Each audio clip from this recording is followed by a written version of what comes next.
We are ready. Let's go off the computer time. That thing's always ahead. Oh, 1 minute. We still have a minute. That's right. That thing's ahead of time. Okay.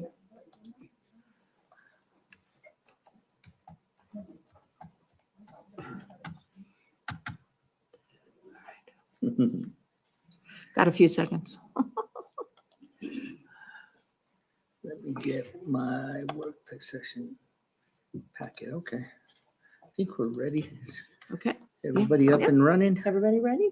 Yes. I call the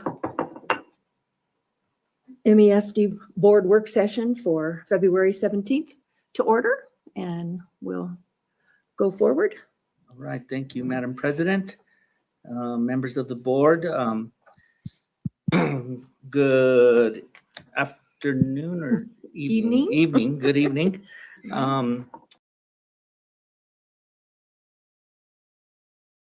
Our school site principals from the Early Childhood Center, the elementaries, and the middle school. The principals do a great job of presenting their spring 90-day dash plans or their fall. Whenever we do these work sessions, we want to give enough time for the presentations and then any questions and dialogue among the board members and the principals as we move along. So we did put in the regular meeting agenda for the high school to do their presentation of their 90-day plan. So that's where we're at with the schedule tonight. Okay. So with that being said, we do have the Early Childhood Center that would be going first, and we're good to go. It looks like Mr. Gatzenbeede and everybody has it up and running. And so I will turn it over to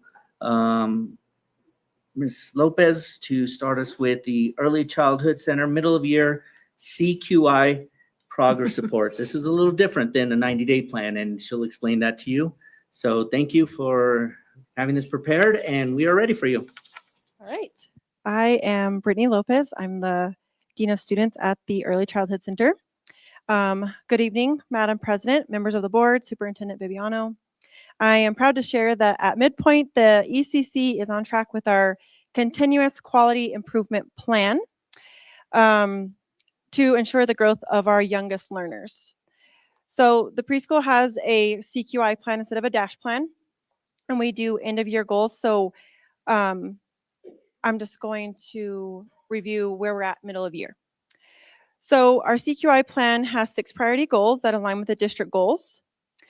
And I'm going to share with you our middle of year literacy data from our ECOT. This measures our foundational literacy skills. And one skill that I want to look at, is just the phonological awareness.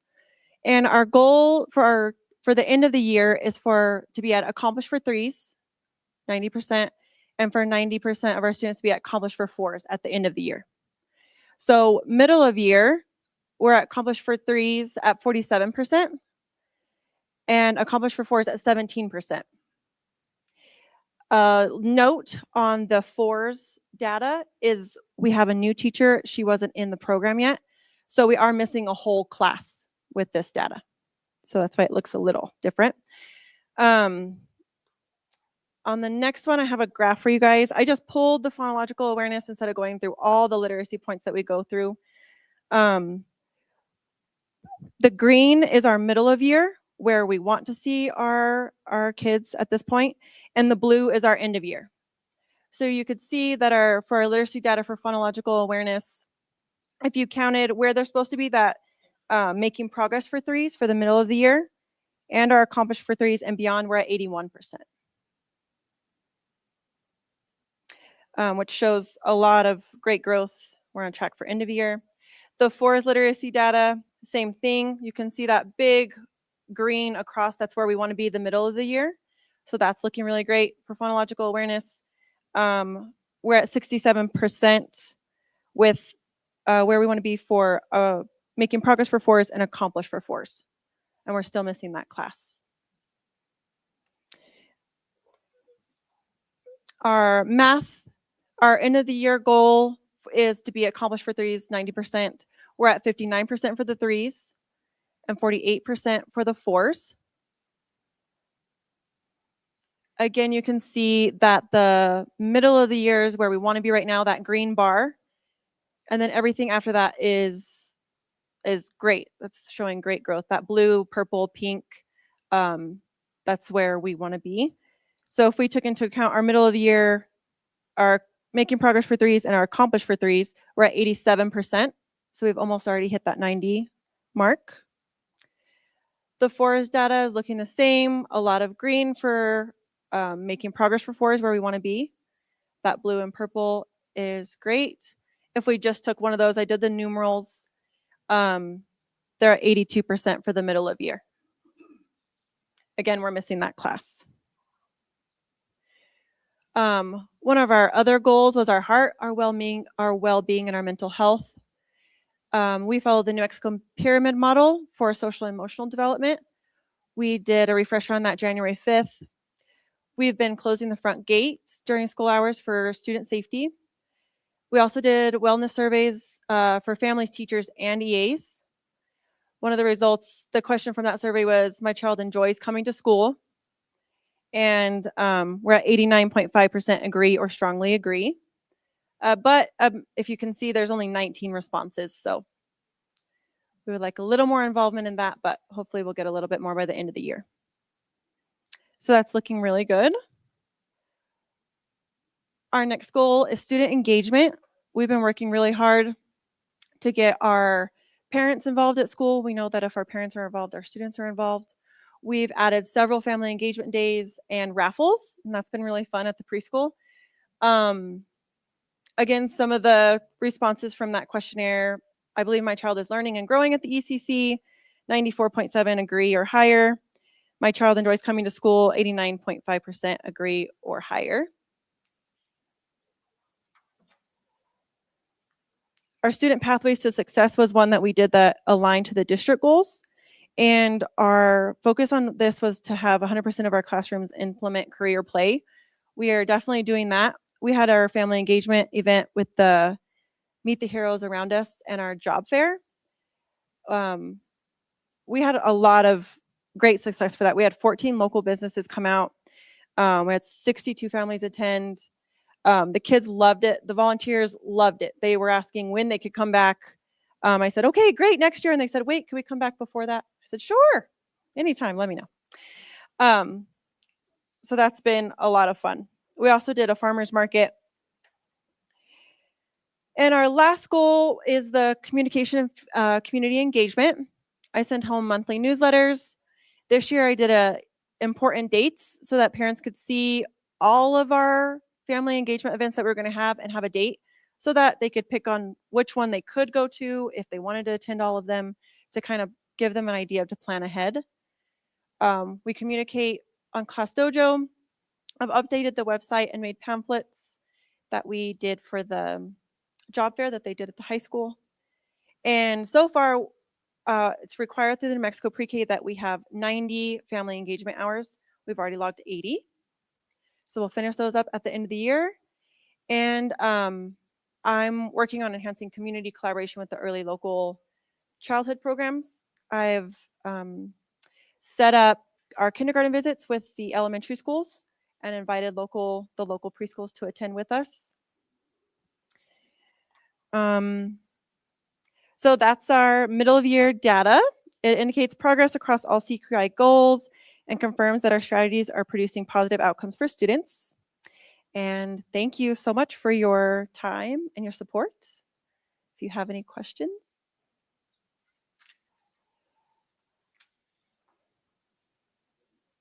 All right, thank you.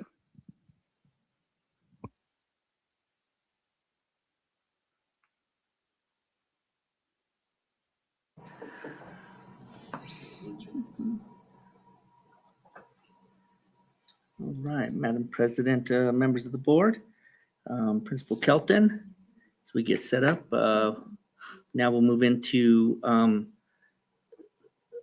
pretty much what you'll see in a format. It's for the 90-day dash plans required by the New Mexico Public Education Department for schools to submit.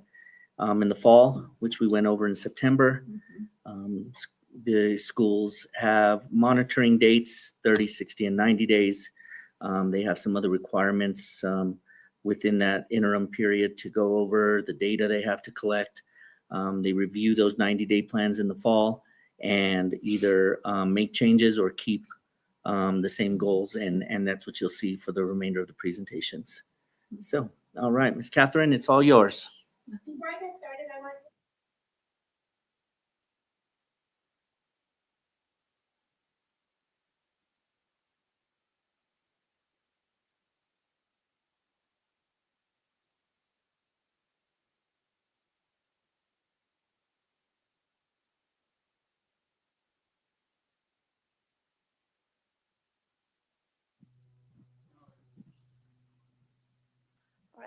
All right. So I was the kid that always filled my plate with a ton of food and didn't eat it all. So a lot of this, I set my goals pretty high and I had very high expectations for our school. I don't really know any better, but I think our school is really rising to it. So we are going to pretty much continue our plan.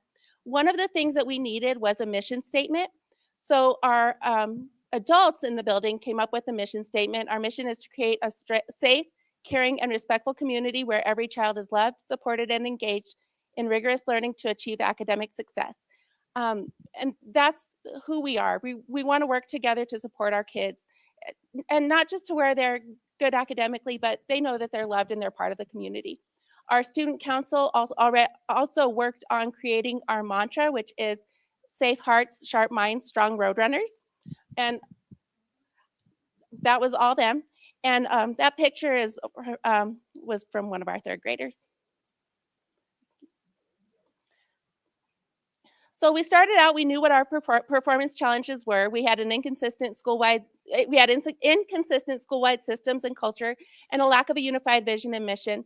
And we only had anecdotal data available. We do have a vision and a mission and now a mantra. For ELA instruction, we had inconsistent implementation of interventions, lack of systematic alignment with priority standards in core instruction.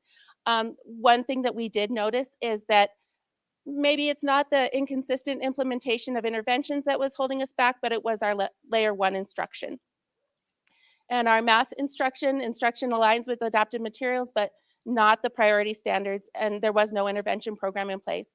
We only had 25% proficiency.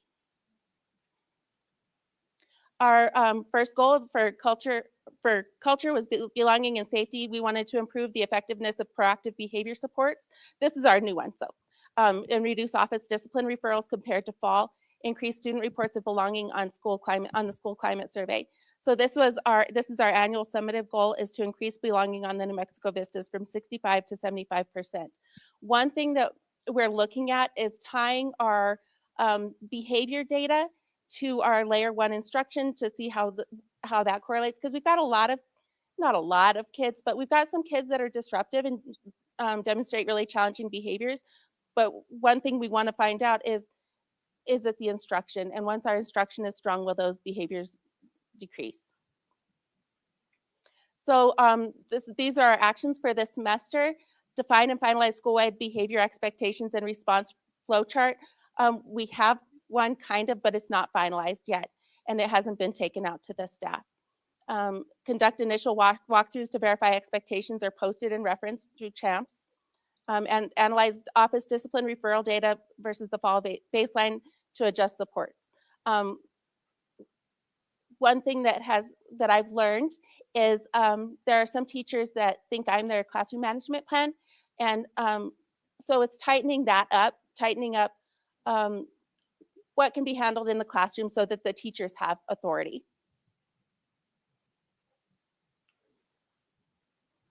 For ELA, teachers will consistently deliver ELA instruction targeting grade level standards within the MLSS framework with data-driven tier 2 and 3 supports.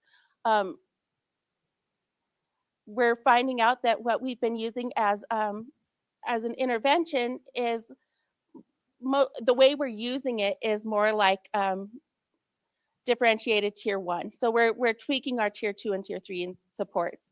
And our goal hasn't changed. We want to increase proficiency on ELA from 43 to 50%. So we're conducting targeted ELA walkthroughs and coaching cycles focused on standard alignment and rigor, strengthening PLC practices to plan grade level instruction and data-driven tier 2 supports, and establish and monitor non-negotiables for grade level ELA instruction within MLSS. And for math, this one's the one I'm most excited about. 100% of our teachers will implement grade level standards and grade level standards aligned instruction using at least 2 BT strategies per lesson to increase reasoning and discourse. And we want the kids talking. We want them talking more than us. And we want to increase proficiency on an NMSA from 55 to 62%.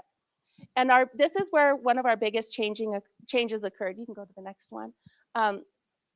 Our walkthroughs are focused on MLSS alignment and building thinking classrooms fidelity, but we've changed our coaching model for that. It's kind of based on the practice-based coaching model they use at the preschool, and the teachers are choosing one strategy that they're working on for that coaching cycle, and then we're moving forward with that. Because our coaching was kind of like just shoot it out there and see what it hits, and this is very much more targeted. And we're supporting the PLCs and planning grade level math tasks prior to intervention design, and intentionally selecting tasks requiring conceptual understanding, problem solving, and justification. In the last page, this is just our progress monitoring. What questions do you have?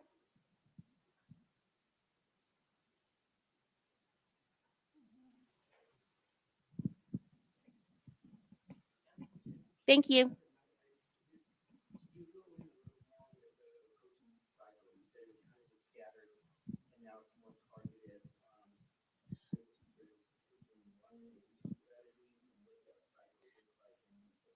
So before, what we were doing is we'd go in and do an observation and then find something that the teacher needed to work on. What we've used is the AAIS walkthrough form, and we made a menu of practice based on that. So if the teacher thinks that they need, or the teacher feels like they're struggling with even just defronting the classroom, they would choose, this is the strategy I want to work on for this cycle. It's Jennifer Sears, Jenny, and I that are doing the coaching and observations. And so we've split up the teachers into threes, or we each get a group. And we go in and we observe and we look for that strategy. And then we build that strategy up a little bit more. It's 2-week coaching cycles. So we'll have a pre-meeting, we'll go in and observe, and then we'll have a coaching meeting afterwards. Does that answer your question?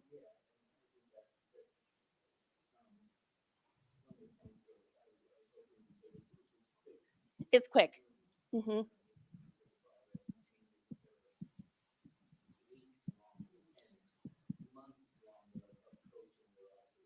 And the teachers are really excited about it, which surprised me. I didn't know that they would be this excited, but in a lot of our mid-year reflections, it came up a lot very positively. And I was like, oh, cool.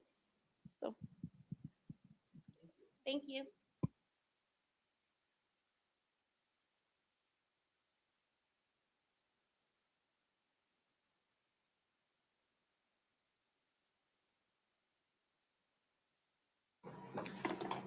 Madam President, members of the board, we have, and there it is, Moriarty Elementary School and Principal Luce.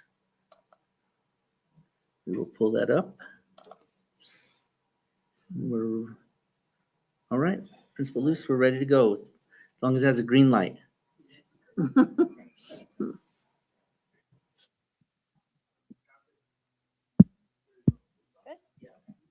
Hello, good evening. So we're going to look at our second semester 90-day plan for Moriarty Elementary. And first, we're going to look at some of our mid-year data. First, looking at our kinder through second Amira reading. So what you have here is you have kindergarten, first and second grade divided into tiers. So we did start the year looking at tier data. Amira did make some changes and go back to levels, but we are still able to pull tier data out. And so since our original 90-day plan was built with the tiers, I left it in that format for these purposes. But you can see beginning of year proficiencies and middle of year proficiencies. Specifically, you can see with all 3 grades, everything's remained pretty steady from beginning of year to middle of year.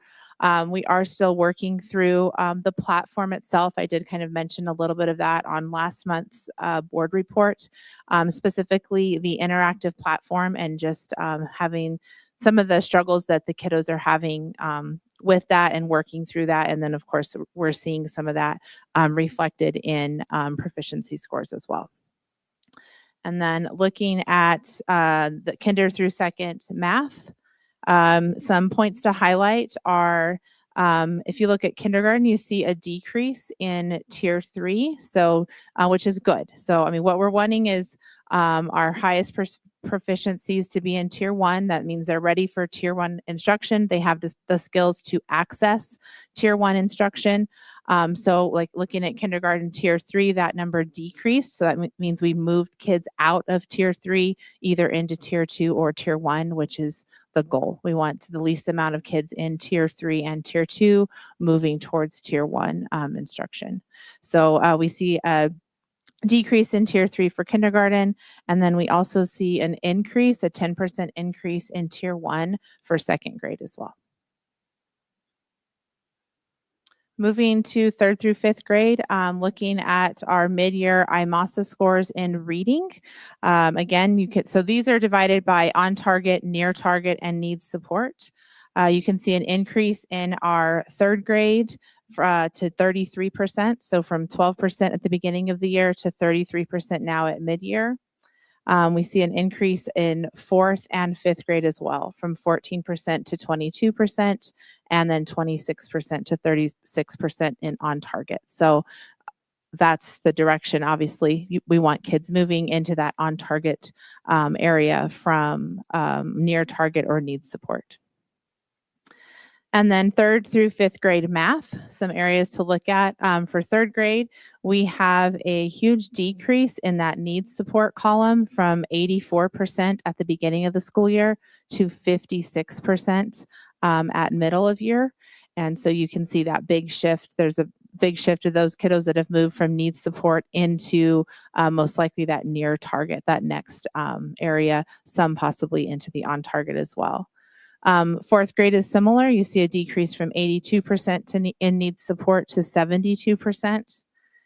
And then 5th grade, you see an increase in that on target from 6% to 18%, as well as that decrease in that needs support from beginning of year to middle of year.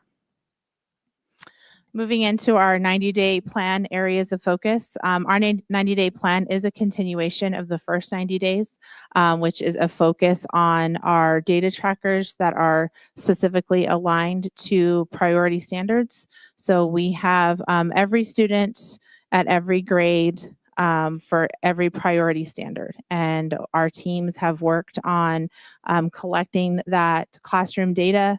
We track it in a data tracker, and then that is the focus of our weekly collaborations, looking at where students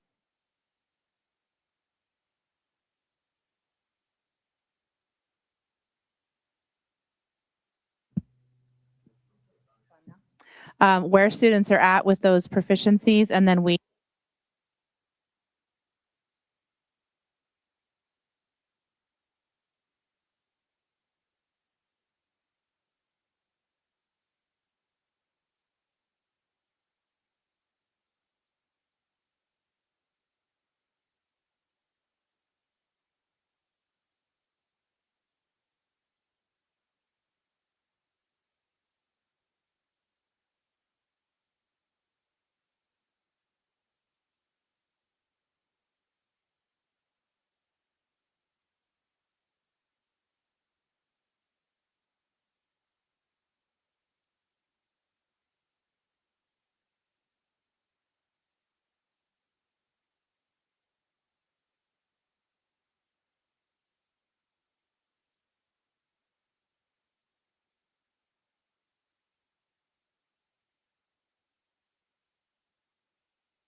Thank Madam you. Pres- Oops, sorry. Hold on. Hold on. Hold on. I have a, Madam President, members of the board, if I may, Sure. and Principal Luce, and I don't, the other elementary principals may want to jump in on this, but I think you're well versed in to be able, you mentioned that there were some challenges with the MIRA and changes.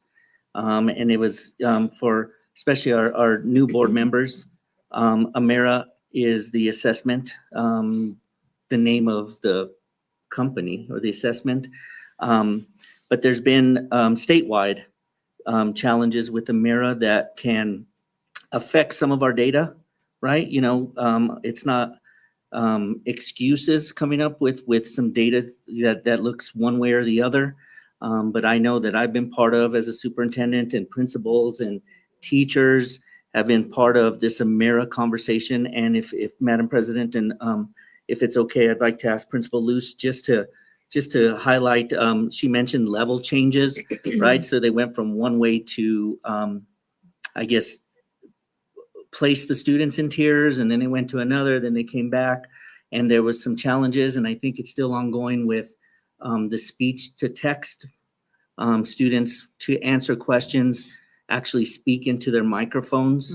And when we were at the School Board Association Institute, superintendents, we were talking about how that is a problem if a student may have an accent or, you know, just not everybody speaks the same.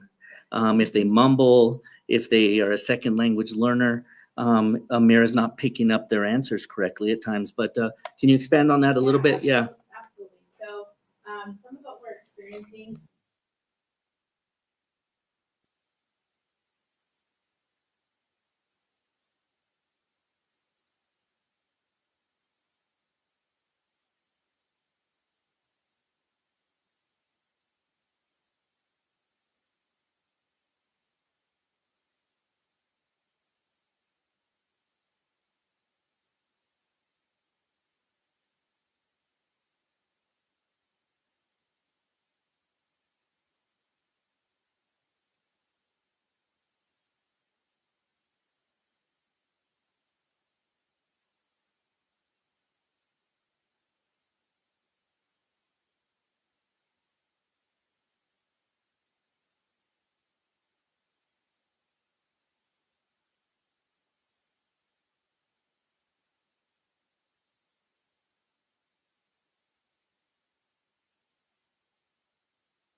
And so it's frustrating, but it's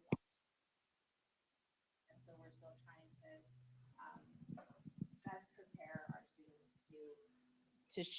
to be able to show success on that assessment consistently.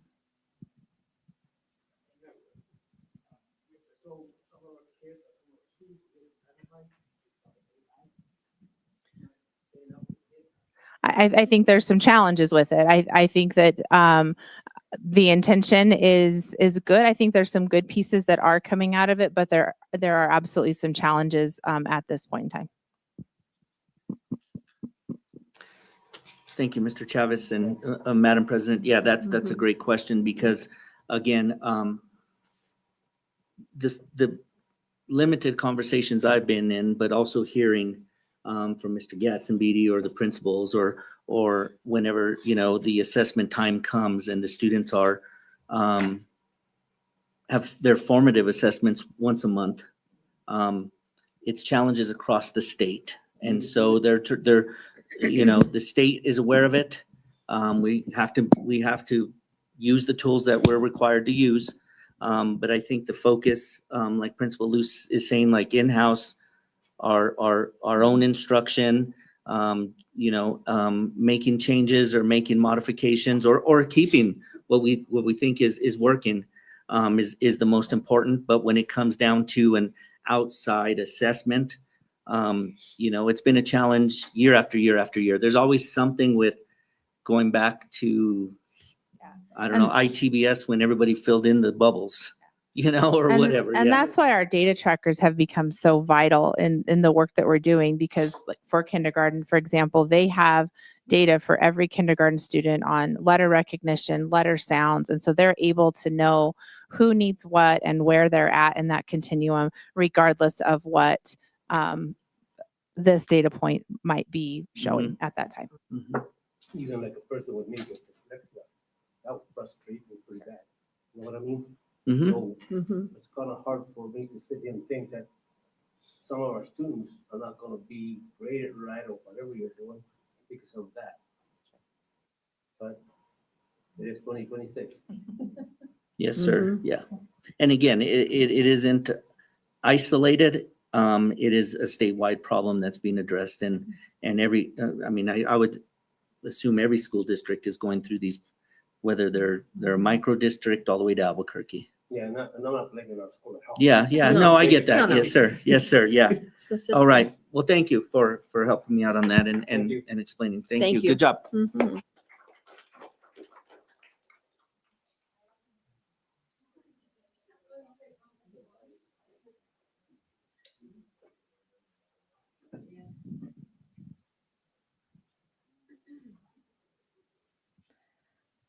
All right. Good afternoon, good evening, almost somewhere in there. I'm Amanda Seegers. I'm the principal at South Mountain Elementary, and this is our update to our 90-day plan. We had a goal to increase the number of students who were proficient during the first semester by 6%. Based on our data, our kindergartners met that goal. They increased their proficiency rate by 9%. Our first graders increased their proficiency rate by 1%. They did not meet that goal of 6%. And our second graders decreased by 9% and did not meet that goal. And that's related to what Mr. Bibiano was just talking about. Our teachers noted that there was a substantial decrease in scores, and they asked that I contact our tech guys to have our headphones checked out. And it turns out that a lot of our microphones were just picking up static.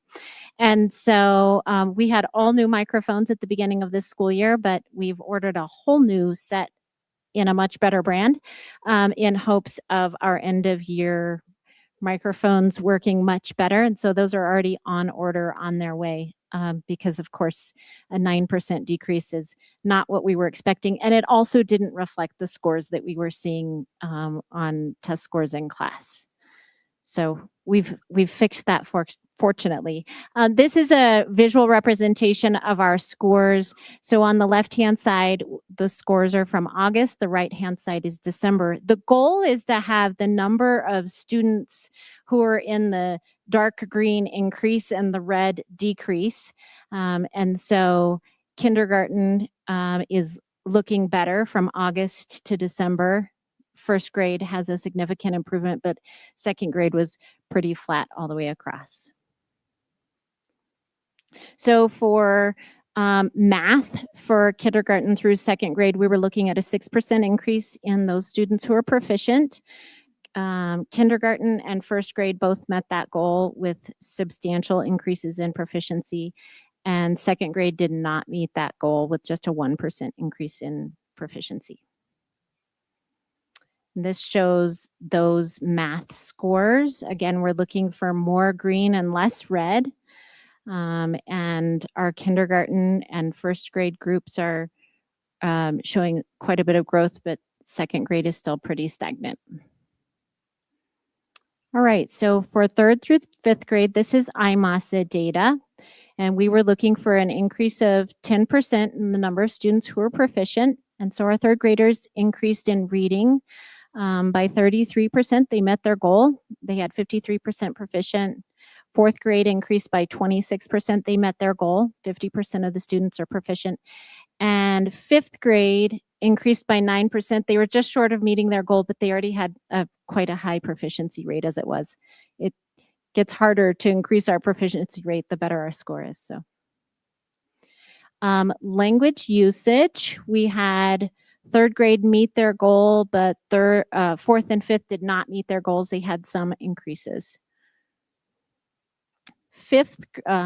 Math, we had, again, the same goal of increasing by 10%.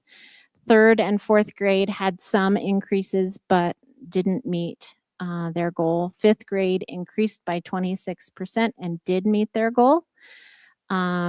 I think this is directly attributed to fifth grade's commitment to using building thinking classrooms, which is an engagement strategy that they're 100% committed to, and so it has really impacted their overall scores. Our goal for the 2026 spring semester is to increase the number of students who are proficient by 5% and 6% in math. We're going to do that by doing what I say is a PLC reboot. We're really committing ourselves to looking at classroom data, intentional planning, and committing towards looking at the proficiency standards and making sure that we're meeting that level that we need to be meeting, and then also committing to engagement. So our PLCs really buckle down and make sure that they're planning intentionally toward standards, data, and engagement.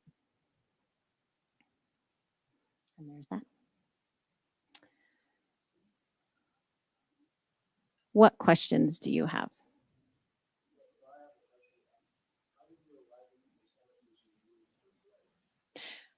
On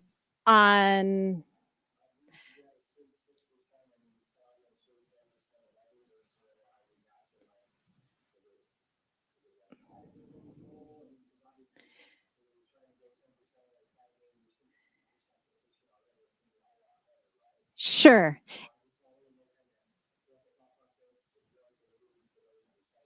It was actually based on my dash plan team. They decided on the percentages that they wanted, so it was 100% teacher driven on what they thought they could accomplish.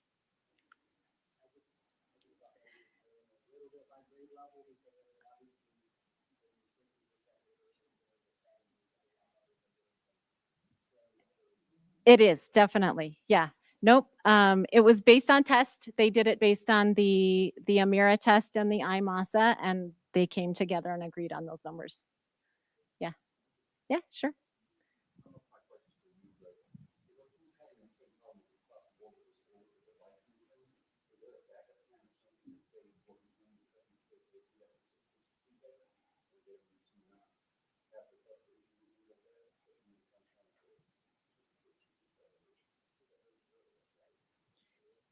This is the first year that they're using AI to Mhm. to score the students. That continues to be a problem, is my question.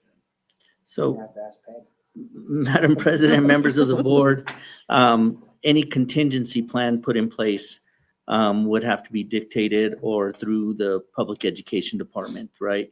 Because, and I'm not sure if I'm answering your question correctly, and any of the principals or Mr. Gatzenbeede, if you've heard anything more recently, you know, I hate to use the phrase "it is what it is." I mean, that's the assessment tool that we're using, and whatever software, if it's AI or if it's you know, hand graded with rubrics, whatever's presented to us, you know, it is very frustrating because if you are let's say in the situation with our schools in South Mountain, and we find out that it's a hardware problem, right? With the microphones, that is money that is spent not necessarily double, but you're purchasing again another set of headsets that you didn't budget for originally. I'm sure those headphones could be used at least for listening somewhere. We could repurpose them, but that's not the point. The point is to try to get the best that we can get. Just like these microphones, and the last time we had a board meeting in the software we had that weird little Sounds, feedback yeah. thing and going on, and there's technical issues. So Madam President and Board Member Lossing, there is not a set contingency plan that we can use that would be apples to apples to provide that data to the Public Education Department. I guess my question at that point is are we the only ones, like you said, we're spending money on different things? If we're the only ones having that problem, why aren't they putting that forward to us?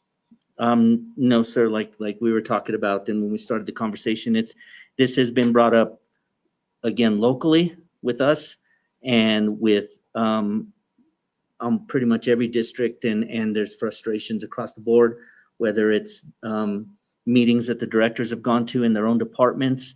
A mirror will come up in a conversation somewhere as a frustration, especially if we have the ear of the PED at that time and they ask us any questions.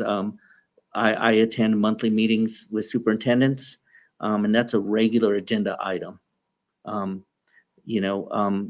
I have not heard personally, though, the fixed costs of being reimbursed because of headphones, or whether it's a Chromebook or a laptop or anything like that, to be reimbursed by the state. So there's other budget concerns that they're working on right now as the legislature goes on. But I hope that answers your question.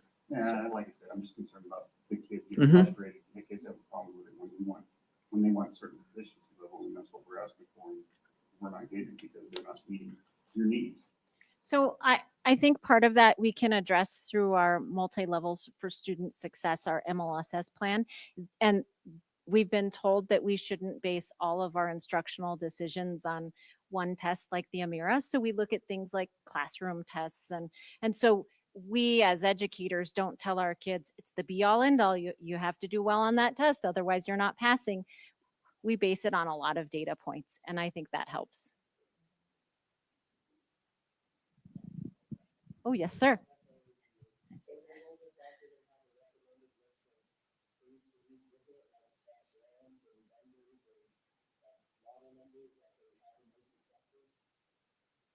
Can say no. Madam President, Vice President Young, I see heads that were part of the rollout and conversations, and everyone is saying no.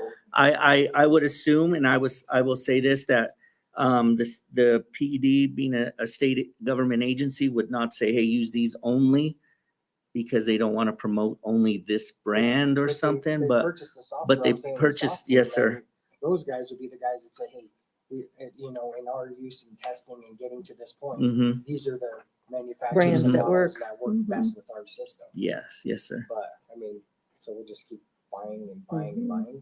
We will evaluate, and make changes as needed, I mean, sir. that would make sense to me. I'm sorry. It's a little logic. Yeah, yes, sir. And, I think because of forcing someone to buy a certain headphone that may cost $40, a school district may say, well, we can only afford the $20 ones. We can only, right? So, but I absolutely am on board with you. Yes. A manufacturer's recommendation. Yeah. Yes, sir. Yes, sir. And if they're $40, I mean. All right. Thank you, Amanda. Thank you. Thank you. All right, Madam President, members of the board, up next will be Mr. Maldonado, and we will move into our secondary spring 90-day plans. That was a great question.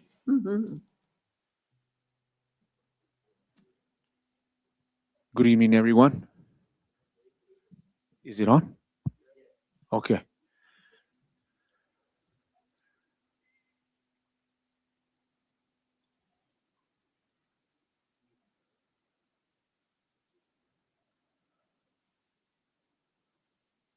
So as a continuation of our overall yearly goal, which is aligned to the MESD strategic plan, which is 3% for math and 5% for ELA, we discussed with the GC, how are we gonna ensure that we get there? And the goal that we came up with was 100% of teachers will incorporate state content priority standards in their lesson objectives.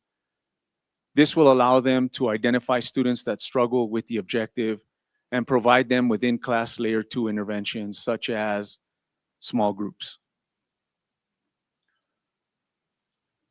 So the critical action number 1, which will last the entire 90 days, is data-driven identification of struggling students for layer 1 and layer 2 interventions, such as small group instruction.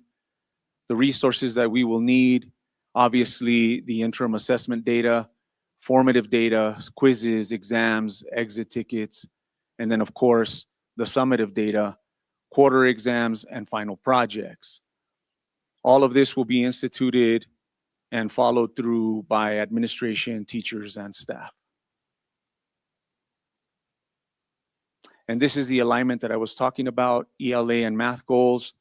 The percentage of 6th through 8th grade students in the novice and nearing proficient groups will collectively decrease by 5% on the following MASA, which is this year's. And as you can see, the strategic plan on the bottom says that it will increase by 3% as measured by the PED approved state assessments and or MESD interim assessments. The math strategic plan is in line with our 5% because in math, the strategic plan says that we will increase by 5%. We went ahead and we aligned it with the strategic plan and also said that our students will increase by 5% in math. Here is the 25-26 MOI IMASA data. I know it's kind of small, but if you can see, so the needs support and near target and on target, obviously, we want this number to decrease and these numbers to increase like the rest of my colleagues before me said and stated. And as you can see, since this is the MOI only, there is no increases, it's just the regular percentages. But right now, I'll show you the BOI to the MOI, and that's where we can see the increases or the decreases.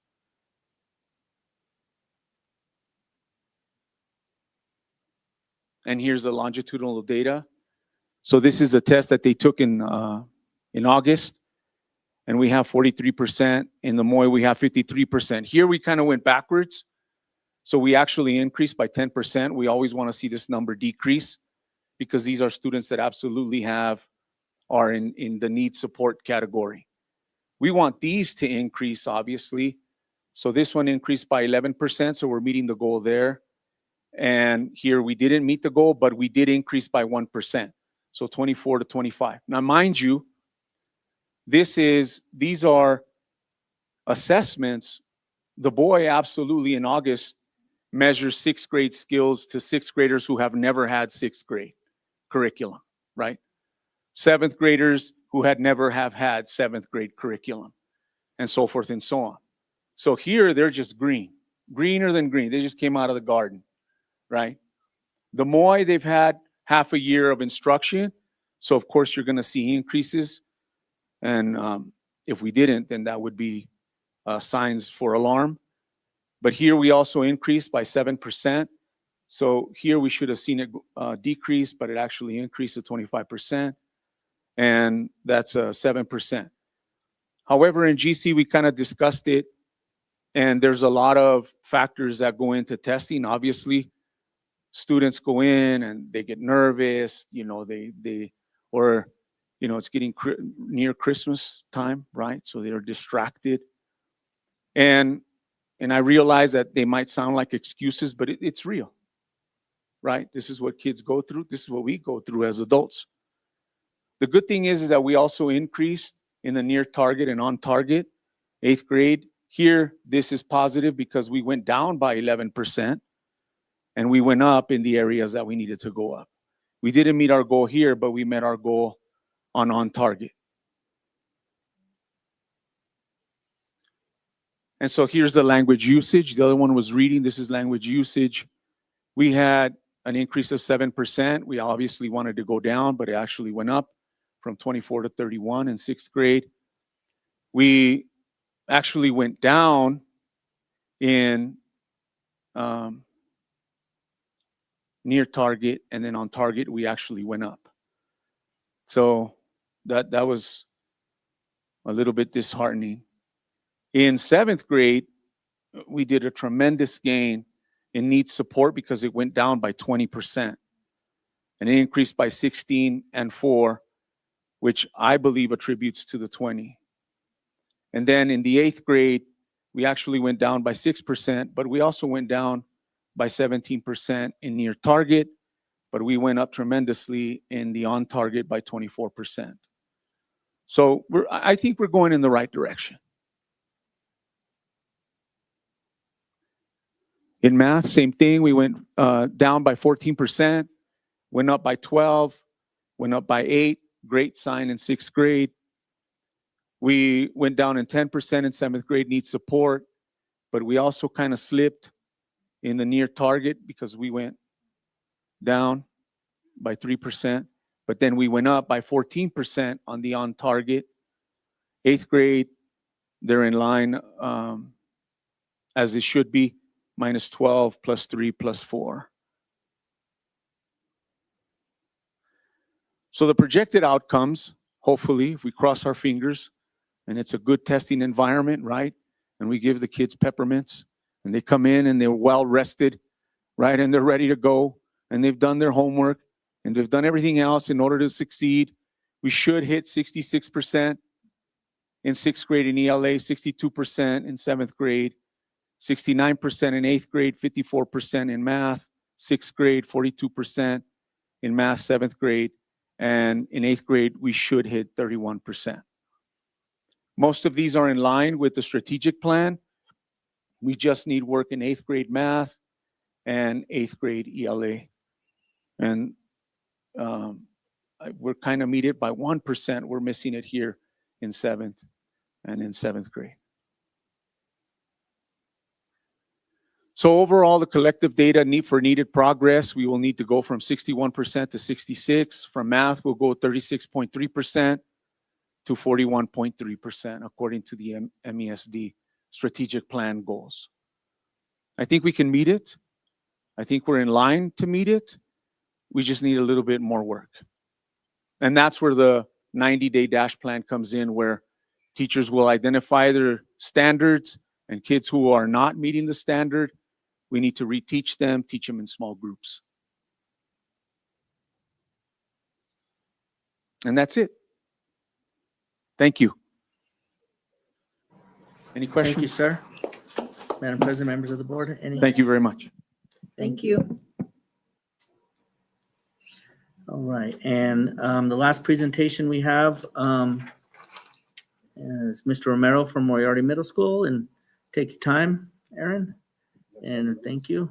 If we go a little over, we'll be all right, We'll be but I always like this picture. When I look at this, I think it's a great picture of your school. So thank you, sir. You are ready to go. Okay. Kind of like what everybody else is talking about, we really wanted to continue our plan from the fall to the spring. We don't really want to move the goalposts in the middle of the year unless we were just finding that we were being smashing successes. And the reality is that we have not been smashing successes yet. We can definitely celebrate incremental growth. But so all of that being said, a lot of this is very similar to the fall. I just made a copy of it, like Mr. Maldonado said. We created these goals to be in alignment with the strategic plan moving forward. We want to move 3% in ELA. The reality for MMS is that we can grow a lot more than that. We're probably on the lower end, so we should be able to show more growth. But again, because these goals are kind of set as a district, we're going to roll with them, and we're going to hope to be even higher than that. Okay. So there's our language arts, we want to grow by at least 3%. And when we say language arts, I really mean reading. We don't tear too much into the language usage. And then when it comes to math, we want to grow by at least 5%. And so some of my slides have kind of beginning of year. We can scroll through these. I talked about these in October, I think. That's good right there. Just a refresher. This is where we were when the Vistas data was published. And so, this is a good measure for us. This is just to remind you, this is where we were 2 years ago, actually. And so if you'll go to the next slide. Yeah, did that show it? Yeah. So yeah, there we go. So this is last year. So you can see our math proficiency, just as a reminder, was at 10%. Our reading was at 33%, and our science proficiency was at 25%. So the goals that we set, I set these goals with my guiding coalition, and we, the question was, how do you derive these goals? And we, take everything that we can into account to create these goals. We consider, we only have the 3 grade levels, so we consider those 3 grade levels, the achievement that they've had, say for the groups that have been with us, where have they been at, how are they trending longitudinally, and let's, set a goal. And so, we basically set a goal that we'd like to achieve. We'd like to have 40% of our students reading at proficient.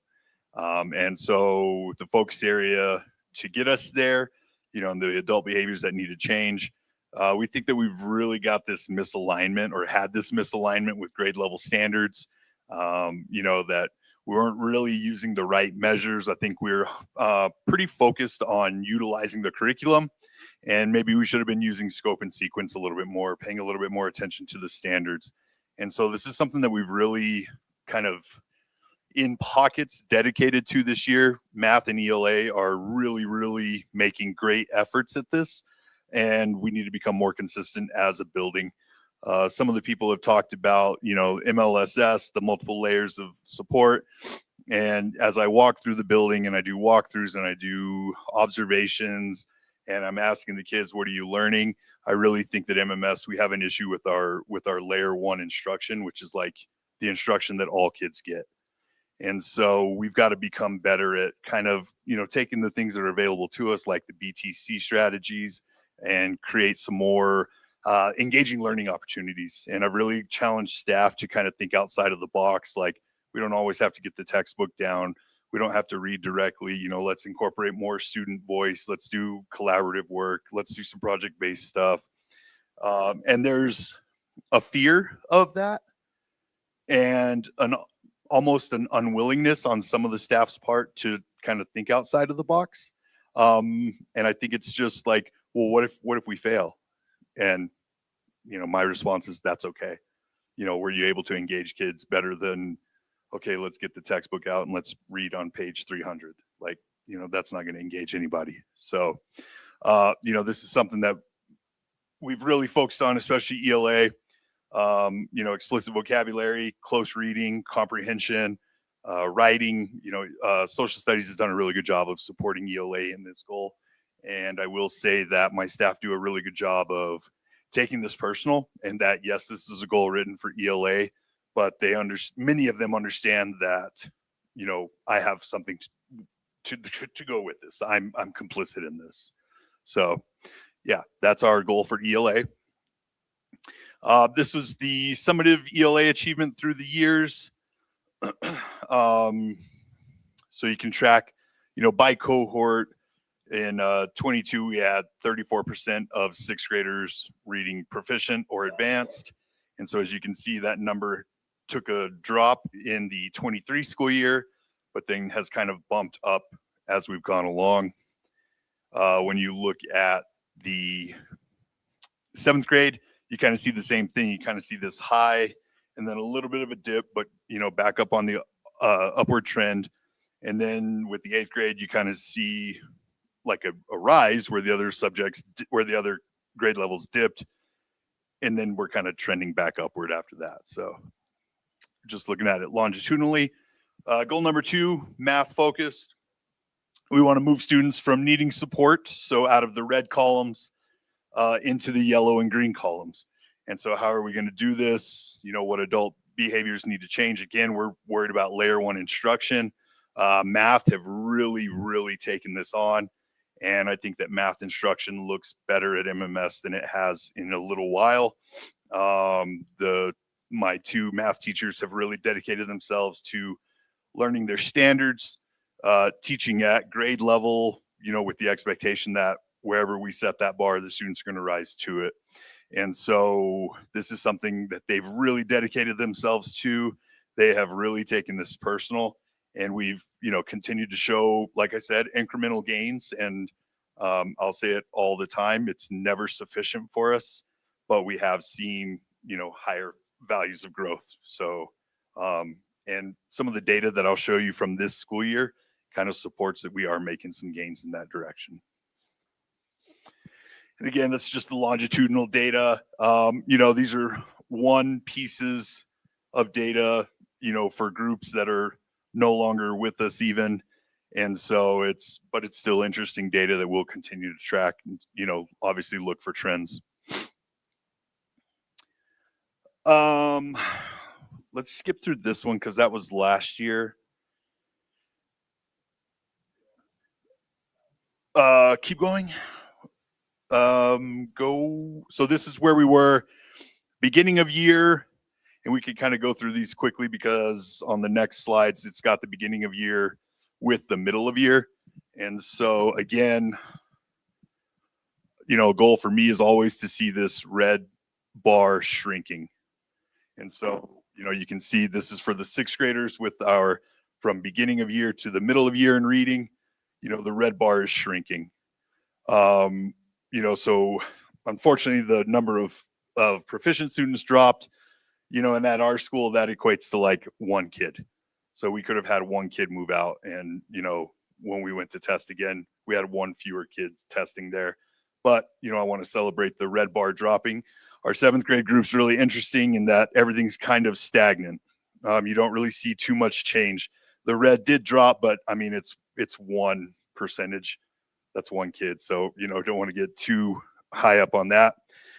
Again, with the 8th grade, when it comes to reading, we've got a big drop in the red bar, but what I really want to celebrate here is a 10% growth in the number of proficient or advanced students. And so that's the kind of thing that we want to see. We can go to math next. Yeah, you can move through that one. Okay. So again, same thing with math. This is beginning of year to middle of year. So the 6th grade, we almost doubled the numbers of proficient or advanced students, which is awesome. Again, 7th grade, a little bit of a conundrum, kind of a, you know, scratch our heads. Reading and math, they're just real stagnant across the board. And so, you know, I don't know what we got to do. We got to figure out something here. 8th grade math right here, we got a big drop from 66% of students needing support down to 50. You know, 4% growth in proficient, which is great. But again, we always want that red bar to shrink. So yeah, that looks really good. And then I just kind of quantified it here. You know, because sometimes those graphs don't tell everything. You know, just highlighting reading, every content grew, or I'm sorry, every grade level grew, which is great. The number of, again, in reading, the number of proficient grew by 10%. That's awesome. Math, we still got some work to do here, but, you know, we're moving 16% of our 8th graders from that red column into the yellow and green. That's great. We're going to celebrate that for sure. Yeah, and that's it. Thank you.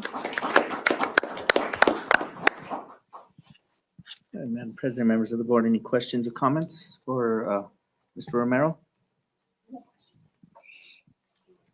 Thank you. All right, thank you, sir. All right, Madam President, that concludes the scheduled presentations by the schools for the work session. It's the will of you and the board we can end the work session and take a short break and then start at 6:10? in 5 minutes? at 6:10 if you'd like. in 5 minutes. So Okay. if you want to end the work session, That'll we're be- good to go. Okay, All right. right. So. I call the work session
Sorry. Okay, we call to order the Tuesday, February 17th regular board meeting to order. Would you please stand for the Pledge of Allegiance? I pledge allegiance to the flag of the United States of America and to the republic for which it stands, one nation, under God, indivisible, with liberty and justice for all. Thank you.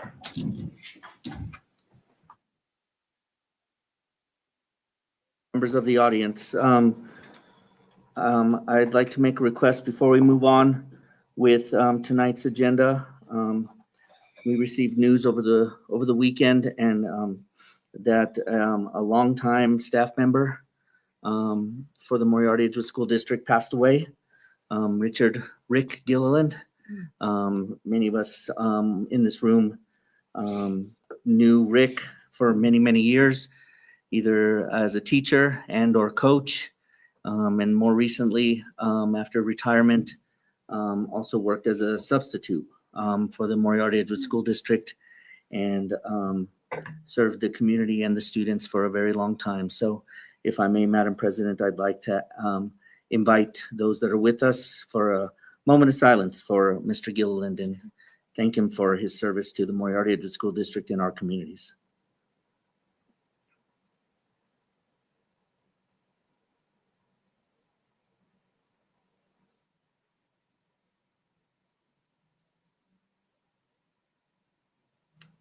All right, thank you, ma'am. I appreciate it. Okay, our next item is adoption of agenda. Madam President, I recommend that we adopt tonight's February 17th regular board meeting agenda as is. Okay, Superintendent Viviano recommends that we adopt the February 17th regular agenda as is. Are there any questions? Any discussion? If not, may I have a motion? Madam President, I move that we adopt the agenda. Is there a second? I'll second. All those in favor say aye. Aye. Opposed? Okay, motion Thank you. carried. Mhm. Well, there's a few people that came in that weren't here at the very beginning, so I'll say welcome. Mhm. But, and then maybe more people will join us shortly. But anyway, we're glad to have all of you here with us and thank you for your presentations. And we'll go forward from here. Next item is approval of minutes. Madam President, I recommend approval of the draft of the minutes from the January 20th regular board meeting. Superintendent Viviano has recommended that we approve the minutes for the draft of the minutes from the January 20th, 2026 board meeting. Are there any comments to that board minutes? If not, may I have a motion I'll second that. and a second? Okay, all those in favor say aye. Aye. Opposed? Okay, motion carries. Superintendent board comments and commendations. All right, Madam President. Next, we have as a discussion item, we have the first of two audit reports that happened this year because of some federal systems that had to be changed. So if we can, we will have a phone in to Accounting and Financial Solutions. Hopefully Terry is ready to go. We didn't have her wait too long. In front of you is the packet, this one right here, of the entire report that was submitted. You record your name for calling. I'll see if this person is available. Danny Young, Moriarty-Edgewood. There you go. So again, the packet, and then they will take us and walk us through the report, the condensed version of walking through the report. She didn't respond. Yep. Thanks, Danny. Hello. Terry, Yes, sir. this is the Moriarty-Edgewood School Board. How are you? We're good. Yeah, good evening, Terry. Hi, Terry. We are Hi. ready for you to go over the FY25 audit report whenever you are. Okay. Are you looking at it on the screen, or does each person have a report? a report. Okay, so we're gonna go to page 3, which is going to be the yellow page in the report.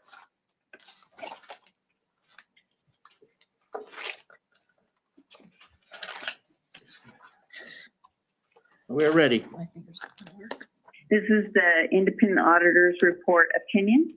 And it comes, this report will have 2 opinions in it. This is the first one.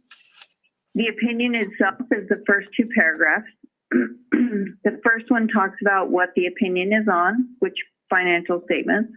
The second part is the actual opinion, and it says that we believe the financial statements are fairly presented in all material respects, which means that there are no modifications or qualifications in the report, and it's a good, clean opinion.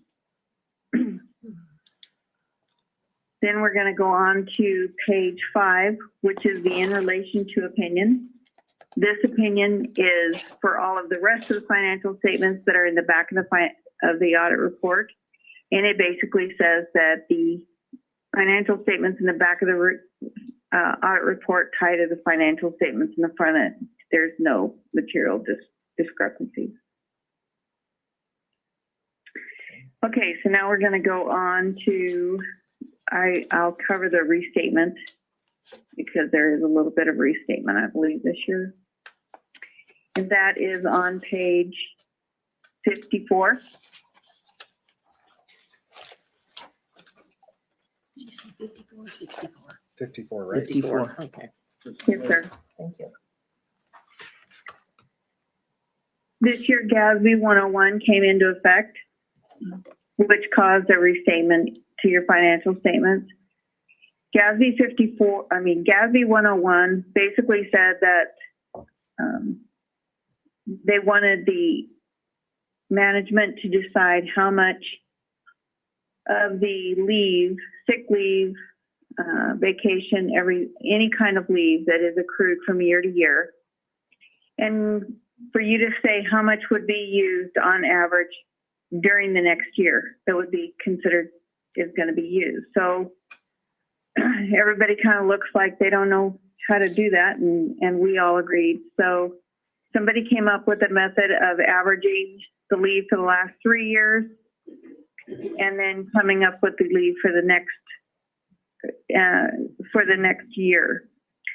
So the restatement is that your compensated absences increased by $460,000. That's the first column. Not the first column, but the second column. And so it's a restatement of $460,000, and it affects the government-wide financial statements only. Then there is a $40,000 restatement, and that's because one fund, the 24-330 fund, went from being a government-wide major fund to a non-major fund this year. So that's the $40,000 restatement. And then there was a change in estimate on a building that was put into effect, and the estimate changed the depreciation, and that's a $391,000 change. That's the major stuff, and you can see the detail of that up above the restatement graph chart. So now we're going to go on to the next opinion, which is at the back of the audit report, and it is on page 103.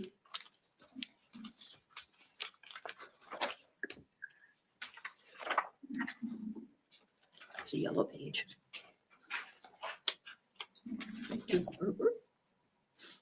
Page 103 is the government-wide, the governmental auditing standards. And this opinion comes in 2 parts. The first part is the report on internal controls over financial reporting.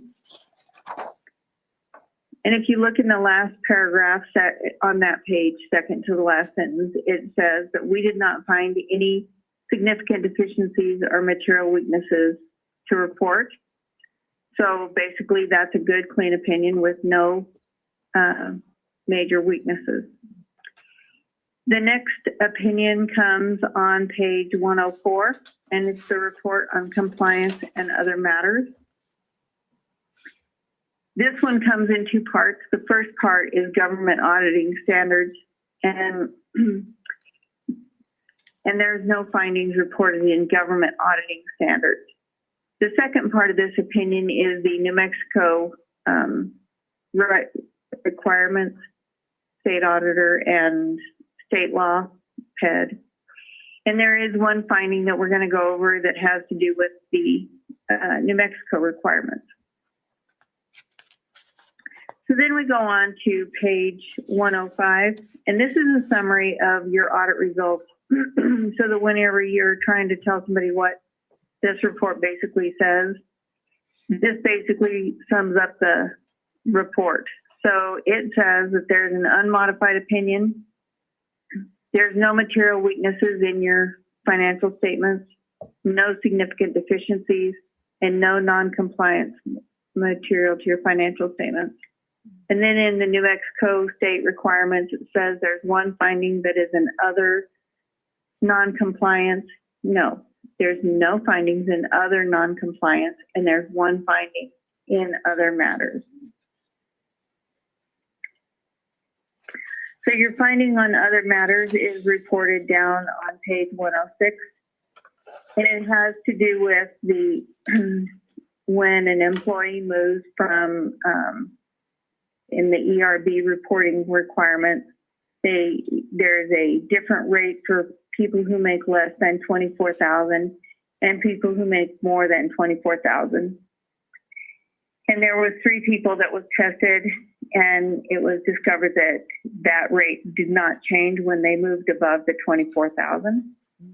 So that created the finding. The next page is on page one.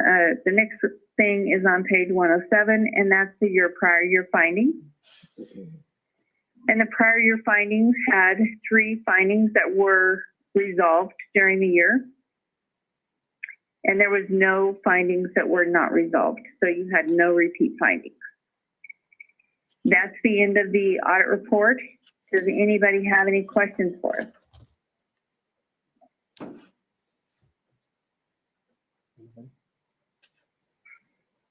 Any questions? No, No questions. no questions. No Thank you. questions. No? All right. I think Terry, appreciate the work and your team did for us. Quick explanation, and we thank you and have a good evening. You too. Have a good evening. Thank you. Thank you. Thank you, Bye. Terry.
You did Yes. good work.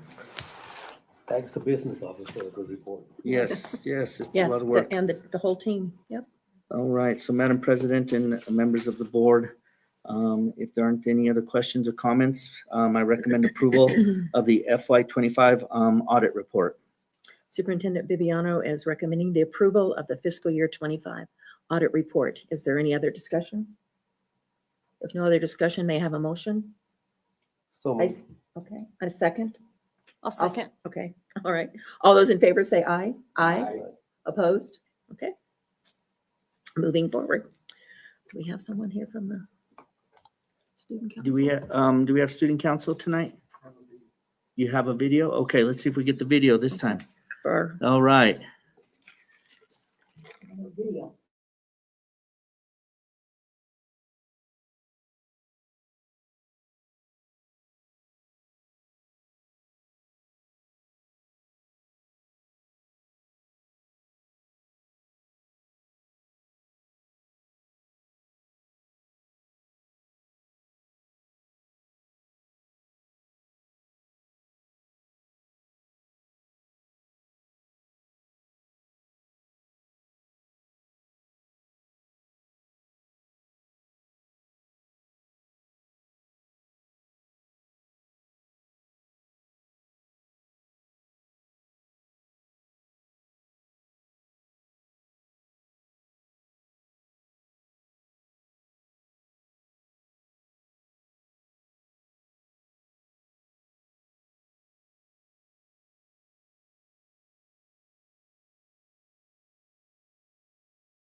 Principal.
All right, Madam President, members of the board, for this month's strategic plan update, we do have with us Mr. Adams, a blast from the past. Mr. Adams coming and presenting to us.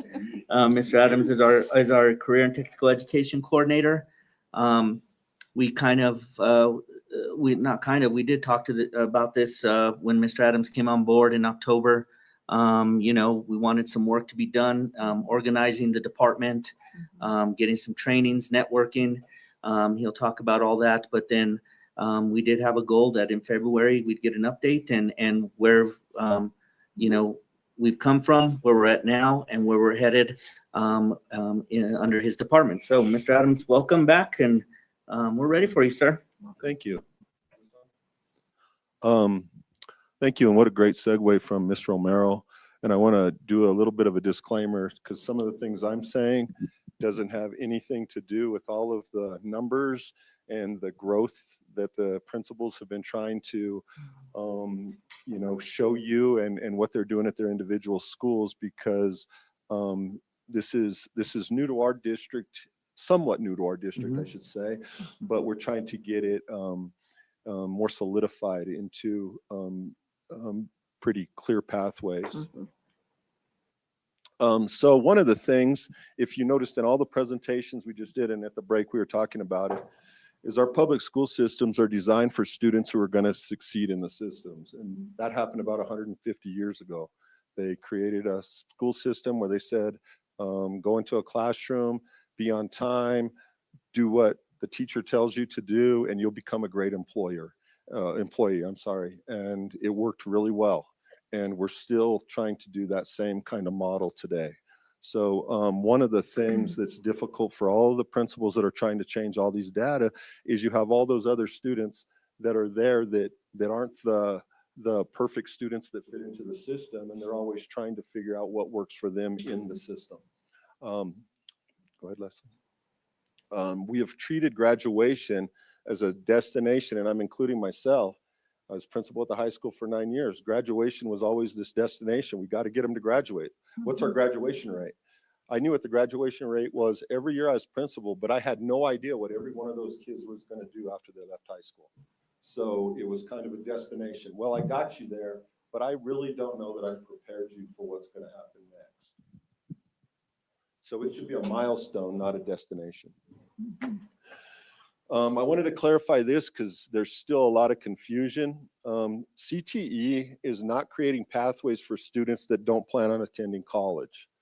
In the past, when we were in school, most of us, I think, I don't want to age anybody, but when we were in school, you were either college bound or we called it a vocational kid, right? Oh, well, they're a vocational kid. And the counselors would actually say that to staff members. Well, don't worry about that because they're just a vocational kid. They don't need to go to college. They're not going to go to college. So we're going to treat them differently. Career technical education is a modern educational model that provides all students with academic, technical, and hands-on skills needed for specific careers. So how do we make every student's experience in the school relevant to what they will be doing after they graduate from high school? So just like it says, career, what do I want my career to be? Technical, what initial skills do I need to be successful in this career? And what education can I begin to obtain both in the classroom and in the field to get me started in this career? Here's a fun fact. In New Mexico in 2021, 97% of students enrolled in CTE concentrator courses, which is a pathway of courses, compared to 76% of all students graduated from high school. Why do you think that is? It's because, like Ms. Romero said, it was relevant to them. I am taking a lot of welding related courses, or I'm taking a lot of medical related courses, and I know what I want my career today, and it means something to me. We've all been in a classroom, and I know Mr. Young's one of them, probably said, how am I going to use this in my life when they were in a math class? Or we've all heard that, right? Well, those were real questions, and they needed the answers kids need the answers to those questions, and we need to make it relevant. So aspects of a successful CTE pathway, there are state requirements. We have I call him a liaison that works with us. He'll be at our CTE fair tomorrow. He's our connection to the PED. And if we want to create a pathway and we want to do something a little bit clever or thinking outside the box, we call him and he tries to see if we can get it approved through the PED to make it a graduation requirement for students. So we use him as a resource.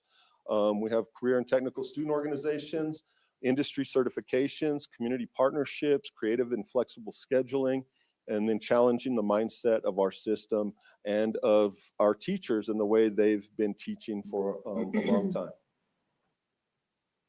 So the New Mexico requirements are high quality CT programs of study or pathways, work-based learning opportunities, community capstone projects. That means that's an internship project. That's the finish of your high school. When you complete your pathway, you're completing your capstone. Aligned dual credit, which we continue to look into as many options as we can find. Flexible course designing and scheduling, and integrated social emotional supports. Integrated and social emotional supports is are students ready to work in team aspects if they go out into an internship? How do they deal with conflict resolution when they're in high school and they're working with people that are a lot older and more experienced than them? So we want to make sure they're mentally ready to deal with some of those and have the resources to deal with those things. The Career and Technical Student Organization, Skills USA, which we have 3 groups registered for now. We're just learning more about it. And then future health professionals, emerging leaders and entrepreneurs, business leaders, Education Rising. I have educators working with teachers, but we don't have enough to really have a student organization as of yet. So we haven't looked into that too much. We have FFA and have for a long time, and then Family and Consumer Sciences. Through all these, you can earn industry certifications. A very basic one, and the gentleman that worked at the Cates Center with me out there, we've talked about every student that goes through the Cates Center getting their OSHA certificate. They're already work ready, and a lot of places will hire them. That's the first question they ask: are they certified in OSHA? So we want to try to make that just a regular part of our programs out there. Animal science, there's a lot more. Welding, Ducks Unlimited, CNA and MA, Serve Safe, and emergency medical responders. So social reproduction, and I just like this. I've been to a lot of conferences. Mr. Bibiano sent me to a lot of places, and there's been a lot of information. But I just like this one because this was how my life went, and I see it in my own family. It's basically that whatever emphasis your family has on your future, that's kind of what you do. And some of you may have done that. I have 4 daughters. 3 of them got education degrees. That wasn't necessarily because that's what they wanted, but that's what they were exposed to their entire life. And so we have to do a better job of exposing students to different things that they might be interested in. And then I had a black sheep who said, I ain't doing that from the very beginning, and took off across the country. So here's what some sample pathways might look like. And I did one that might not need a 4-year college, and then healthcare pathway, if you wanted to be a doctor, might. So if you're going into healthcare, you might take biology as a 9th grader, anatomy and physiology as a 10th grader, dual credit medical terminology as an 11th grader, and then some kind of healthcare occupations, internship, job shadowing as a senior. And then you see on the welding side, the same kind of thing. We kind of already have the welding ones kind of set up. What's missing in those pathways are the core courses. So you have English, and you have math, and you have science, and you have history. One of the things Mrs. Romero was talking about is the conversations and the mental thinking of how well do I know my kids in my English class? And is there a way that I can contribute to the success of their pathway by giving them assignment that meets the standards that I have to meet, but is in the healthcare field, or allowing somebody to do it in the welding field instead of some of the novels and things that students are learning in English now. So it's a little bit of just a disruption in thinking. Some of the challenges I've run into is I have teachers weekly, I'm not gonna say daily, but weekly will send me an email and say, hey, I heard so-and-so is looking for a job. Can you find him a job? And that's really not what I'm doing, right? So I'll say, well, have them come talk to me, and I'll start talking to them about careers. So we're looking for careers. We're not looking for just finding students jobs in the community. And we have a lack of true industry in our community. My best resource right now is internal. Teaching, the business office over here, possibly maintenance, auto mechanics, if we're thinking about learning to work on buses and things like that, that's our best thing. But if I wanted to go if I had 6 kids that wanted to go into the field of welding and needed an internship right now, I'm not sure exactly where I would go to find that. Students in industry potential, employers see job shadowing and internships differently. Students, when I say, do you want to try a job shadowing or try to get an internship? Think of job shadowing as unpaid. Well, students want to be paid. If I go to the industry and say, I have a student that's interested in them, they want that to be job shadowing. They don't want to pay them. They want that, the free labor, and hopefully until they figure out that the student's going to be a good employee, and then they'll hire them on. So that's what I'm trying to have conversations about. And then creating the mindset that the state standards in core content areas can be taught in ways that are relevant to the student's career aspirations. That's it. Right? Do you have any questions? Exciting. It really does, to help our kids that want to go a different way. It's a process. It's not just something, and we talked about that back in October, it's going to take a while to get the pathway set up and to get the word out there. So. Thank you. I think Good work. He's white, all those guys. They used to go on my house.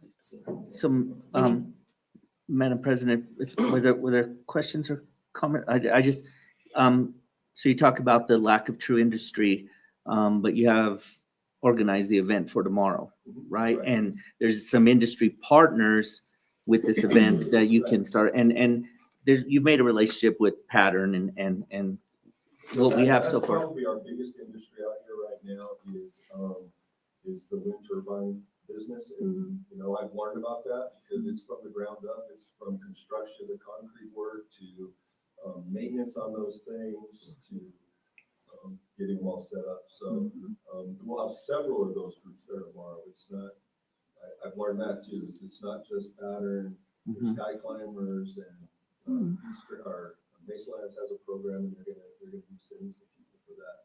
So that's really the one, and they are just begging for help. The problem with that is there's not internships before graduation. So it's more aligning those students up and how do we get them until they get there. And how do we make school relevant for them, knowing that we're going to help them get to that point. And Mr. Adams, the students you've been able to place, you talked about some students working within the school district, you know, and doing some work with teachers if they want to be educators, but you also, you mentioned to me the challenges with like cosmetology, you know, and then some realtors or something like that. So some of the students have found internships on by themselves, and then they've come and said, you know, this is what I want to do. And we have everything from forensic evidence labs at APD to realtors. When I did a brief survey, there was a lot of cosmetology stuff. But when I started looking and trying to go out into the community to find different places that might support that, they were always closed because they're small businesses that operate on their own schedules. So it's like, yeah, I can do your hair tomorrow at 5 o'clock or whatever. So it's got to fit into that student's schedule too. So there's some challenges there. But those are things that we just have to work out, and hopefully with some scheduling things we're talking about in the future, when you become a senior, hopefully you'll have a good block of time to go out and do some true internships. All right. Awesome. All right, sir. Thank you. Thank you.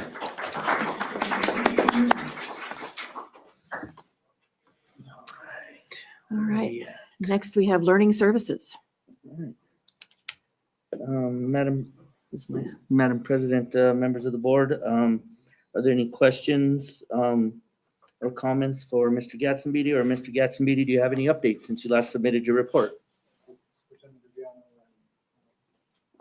President has some members of the board. There is an update to my report. Initially, I put on there that Moriarty High School had picked McGraw-Hill. Since then, they've gone back and they're still deliberating, so they haven't. Oh, they haven't made a choice. Okay. On the curriculum. Okay. Today, we held elementary teachers for that adoption. They're narrowing it down. We should have a choice. Okay. Mr. Gastabidi, I have a question for you. I noticed that our numbers, we've lost quite a few, like, 73. yeah, we've lost. Do we know why we've lost that many? Is it, I know things change throughout the year and different reportings and things cross over, but if they've left, do we know where they've gone or why they left? Member Burns, yes. Cassandra keeps track monthly of disenrolled students, and we had, I think, 22 students in January who were homeschooled. Okay. I don't know why that trend is occurring, but it's at every school. There's Yeah. a couple kids that are going to homeschool Okay. or to alternative schools.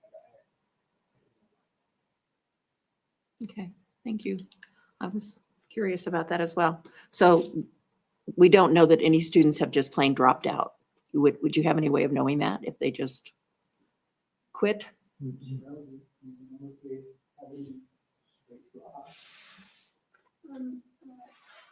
Madam President, members of the board, so I know of Moriarty High School, we have 4 10-day drops. And so those were kids that just stopped coming that we have not tracked down. I do know that some of those students that opted for homeschool are Moriarty High School students, and it was due to inactivity in our virtual learning academy of learning. And so they were asked to come back to campus because it wasn't the right fit for them. And so they chose other online programs or homeschool. Okay. Is what parents have communicated to me, those students that belong there. Thank you. So I have one question.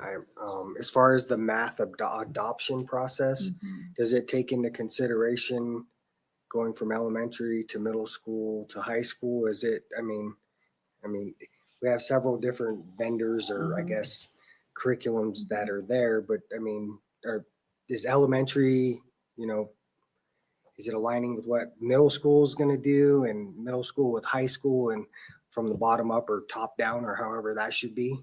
Member Young, yes and no. Each grade band has a choice, K5, 6, 8, 9, 12.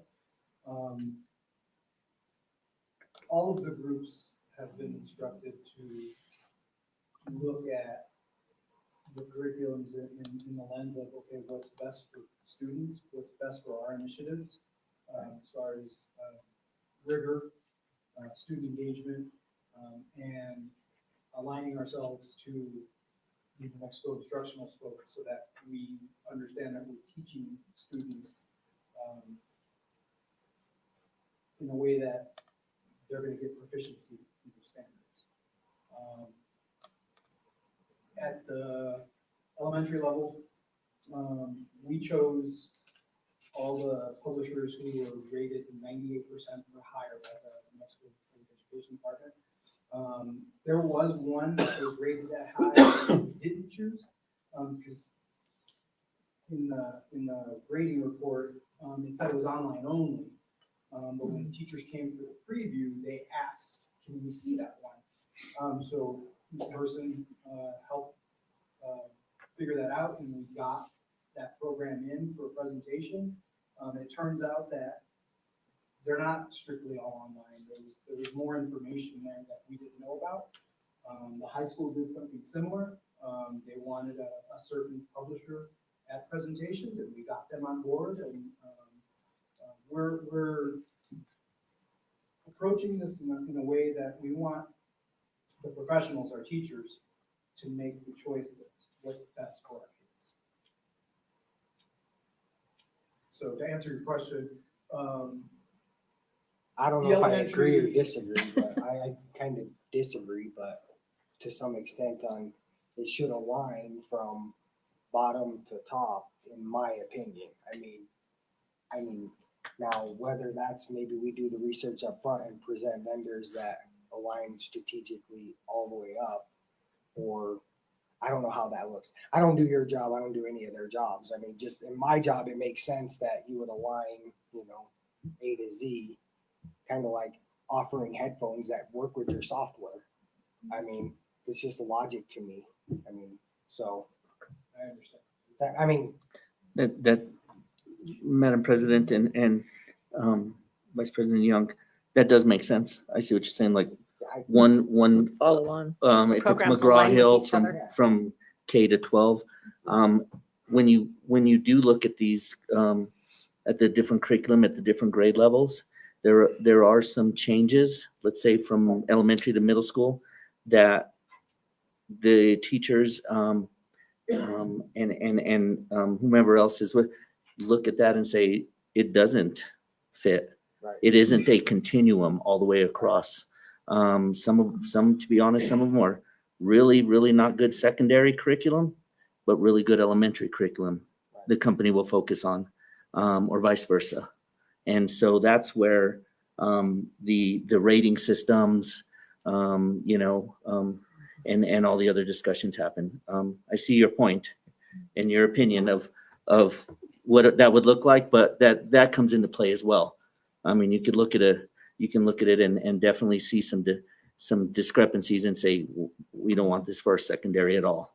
right. And Yeah. then not discrediting teachers, but Mm-hmm, like, mm-hmm. I really don't trust anything Pet puts out as a rating system. It's not like we're the shining star of education in the country. So, Mm-hmm.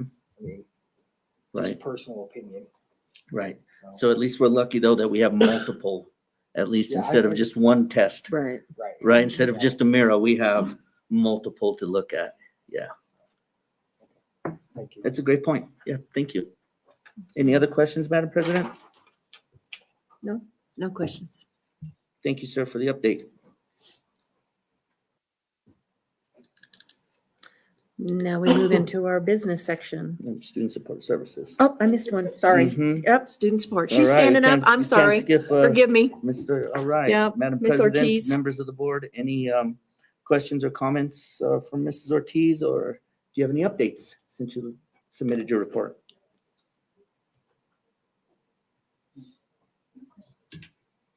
No questions? This one. Thank you. No questions. All right, thank you. Mhm. Now, Okay, now we can move into the business consent agenda finance. Madam President, I recommend approval of consent agenda finance items 1 through 4. Superintendent Bibiano is recommending the consent agenda for finance items 1 through 4. Is there any discussion? If no discussion, may I have a motion? So moved. A second? I'll second. All those in favor say aye. Aye. Opposed? Okay. Motion carries. All right. Madam President, we have some reports under business. Mrs. Young, any changes, any updates, anything you would like to add? No, we're good. Any questions on the revenue and expenditure reports or fixed asset reconciliation report? No questions? Okay, no questions. All right, Mrs. Young, Finance Committee, not a committee. Any? Madam President, members of the board, you just had the final audit approval. Mhm. So no updates on that. And Finance Committee, we postponed from yesterday till next Monday due to the Mhm. holiday. The holiday. So, well, thank you for the good audit report for the whole entire group that came together. But you work very hard and we appreciate you and your team. Mhm. All right, thank you, ma'am. All right. Personnel. All right, Madam President, we have Dr. Buckley, Director of Personnel Board Report for this month. Any comments, questions for Dr. Buckley, or Dr. Buckley, any updates since you submitted your report? No No changes. changes? Okay. Questions or comments? Math and English, I guess, are my questions. Do we have teachers teaching other things that could teach those things, or? We encourage, but we can't make anyone do something that they want to do. So, when I'm recruiting, I encourage them that the more endorsements they have some flexibility in what they want to do. So I try to get them capacity. But for the most part, most of our applicants are coming from the Philippines. Oh, Yeah, and I'm gonna share my opinion, okay? In most of life, there are tiers and levels. In education, when it's math, English, science, and special ed, we pay them the same as the person, teaching something we're not necessarily grading them on. And I obviously know that we can't do something about that, but I feel like that's a fundamental change that needs to happen for teachers that decide to do those things. So, I mean, if there was an increase in pay for teaching one of those subjects, I bet you we'd have more teachers in there. I mean, my personal opinion again, but yeah, I mean, we'd fill those positions faster if we paid them. And it's not that we can, right? If the state said, hey, we're going to pay math, science, English, and special ed teachers more, which in my opinion, deservedly so. But I mean, we'd probably have those positions filled and we probably wouldn't be looking for a whole lot of extra people. So, Madam President, Vice President Young, I see where you're coming from. So as a school district, we have minimum salaries that are set. If it's a conversation that wants to be had as a recruiting tool, there is discretion of they'll say the LEAs, right, the school districts, to have a differentiated pay. So there could be an increase for special education teachers more than just a general ed teacher. Or if it's and sorry, I didn't mean to interrupt, but core content like math, or those which math is really hard to fill on a regular basis across the state. There could be some differentiated pay for being a high school math teacher. So that could come up in the upcoming budget conversations. Most definitely. I'd like to look into it and see if other districts actually offer that to their. I will say that our competition when we're at job fairs, good example is Carlsbad. Their signing bonus is. There's a different level of money down there too. And so if you're a math person and you're young, I mean, I would go make the money. I know that we did that for the bus drivers. We increased the rate. Yeah. Hourly rate. Yes. Yeah. You have to ask Anthony about that, because she's the one that runs all that with the money. Right. But I think it would be a pretty good idea. Well, Madam President and members of the board, that's an easy ask to put that question out Sounds there. good. Do you have differentiated pay for core teachers, especially in a district? And it can have a discussion. And to go back to your question, Vice President Young, there are teachers that have multiple endorsements. Sometimes it's a science teacher who has a math endorsement. And as we move into staffing for next year, say, hey, we're going to move. But those are two different things, right? Some with multiple, some are K through 12 endorsed, and they get moved to the high school or to the middle school, or as the district needs. So, look at endorsements most definitely when we're trying to fill this. But the ask and differentiated pay, the state legislature did have a couple of years ago. It may have been last year, but I know a couple of years ago. I don't want to say this wrong, but it was either a bill or a memorial to study differentiated pay for special education teachers. There were some state endorsed stipends that were put out there, that started with, hey, this is for the special education teachers. And as it got closer to actually giving it to them, the requirements and what was, given got whittled down to some very specific requirements that weeded out others. But we can move on that, sir. Absolutely. It's a That lot. I help think as it a would make it- recruiting. Because every board report, I see a math teacher at Moriarty High School. Mhm.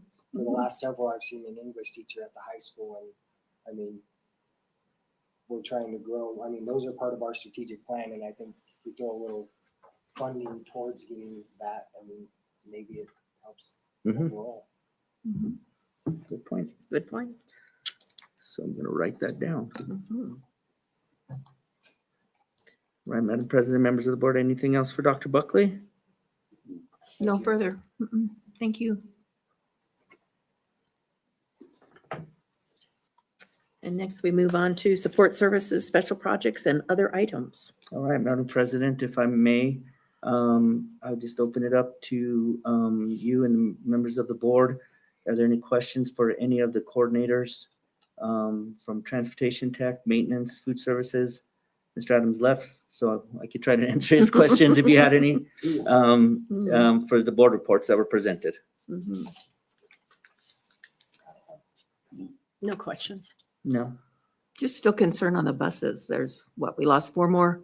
We have four more open routes and then 4 routes have been consolidated. Mhm. I think we got 6 in total. Yeah, Pretty close. pretty getting Something like close. that. So hopefully they'll get their DSL licenses and. I think that'll help with attendance. Mhm. Yes. It would help Yeah, with attendance. attendance, that yes. is. So how did the Ride the Bus Day go, being that that's transportation? Did for the district on the day that counts for, 80-day, the 80-day count, is that what you're asking, ma'am? yes, the 120? I mean, 120 day. I'm yeah. thinking 80 day. 'cause we Yeah, saw an email 120. on 180 day. yeah, right. Yeah. I didn't get the numbers on that. They haven't Haven't been calculated 'em yet. calculated them, yeah. Miss Luce, did you run out of donuts? We had about, maybe 2 dozen donuts left. We planned for 220 riders. Good, So Okay. we had just about 200 riders. 200, right? 220 would have been all seats filled. Okay, I think we could ride about 200. awesome. That's good. Thank you. Right. No further questions. All right. Madam President, we do have an action item. This is a request for out-of-state travel from the junior JROTC program at Moriarty High School. The Junior Cadet Leadership Camp, May 31st to June 5th. This is for Carson, Colorado. This is the annual leadership camp that JROTC takes. So I Yes. recommend approval of out-of-state travel request for JROTC. Superintendent Bibiano is recommending approval for the out-of-state travel request by the JROTC for junior leadership camp on May 31st to June 5th, 2026 in Fort Carson, Colorado. Is there any discussion or questions? No. All right, if not, may I have a motion? So, A second? second. All those in favor say aye. Aye. Aye. Opposed? Okay. Approved. All right, thank you, ma'am. Next, we have board policy. All right, Madam President. First, we have a second read on policy G2550, which is also policy GCCA, professional support, staff general leave. Let me pull this up. We had our first read last month. There it is. This policy is in your packet. And as a reminder, down at the bottom is the highlighted area. It's an addition and rewording where employees will not accrue paid leave benefits if their absences from work, including any approved leave, results in a full pay period of continuous leave without pay, disability, or other non-paid status. So approval of this policy would add this language that comes out of language that's the same as language in FMLA. Mhm. I keep saying FERPA, but FMLA. So we're open for discussion if there's any. Is there any discussion? No, no discussion. No discussion, then I recommend approval of the updated policy GCCA. Superintendent Bibiano has recommended that we approve the policy update of policy G2550, GCCA. Yes, ma'am. May- Can we do a roll call on that, ma'am? Yes, sir. Yes, sir. All right, we'd like a roll call vote. May I have a motion? Madam President, I move that we approve policy GCCA. A second? I'll second. Okay, may we have a roll call vote? All those in favor? Jeff Lossing, aye. Wendy Burns, aye. Robert Chavez, aye. Danny Young, aye. Linda Hudson, aye. Motion carried. All right. Action completed. And then, Madam President, we have a second read. This is the same language, but this goes to professional and the support staff who are basically 12-month employees. Let me pull it up again. So there's two things that we'd like to propose to change with this policy on policy GCD. It is the title of this policy, to change it from professional support staff vacations and holidays to actually professional support staff annual leave, because that's what we're addressing. And then it would strike annual leave cannot be accumulated while the employee is on leave without pay, and add the same language from FMLA. Employees will not accrue paid leave benefits if their absence from work, including any approved leave, results in a full pay period of continuous leave without pay, disability, or other non-paid status. So it's open for discussion. Any Ma'am, in our discussion? second read. No discussion? All right. So, Madam President, I recommend approval of policy GCD with the updated title and changes to the wording. Okay, Superintendent Bibiano has recommended the approval of policy GCD with the changes that were recommended for approval. May I have a motion? So You want a roll call on this as well? Okay. And a second? I'll second. Okay. All those in favor? Jeff Lossing, aye. Wendy Burns, aye. Robert Chavez, aye. Danny Young, aye. Linda Hudson, aye. Approved. Thank you. Do we have any citizen comment? No, no, sir. Okay. With no citizen comment for tonight, we'll move on to advanced planning. All right. So, Madam President, members of the board, gave a list of dates and upcoming activities that public's invited to. We have the CT Career Fair, annual Blue Collar Tour, which is going to be nice this year. It's moving to the practice gym.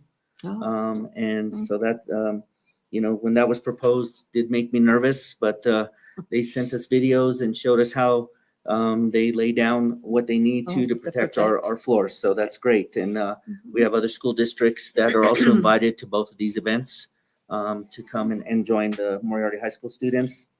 A reminder that the 2026 NMSBA Student Achievement Awards are due March 6th. Board members can get hold of me so we can fill out an application on that and talk about it.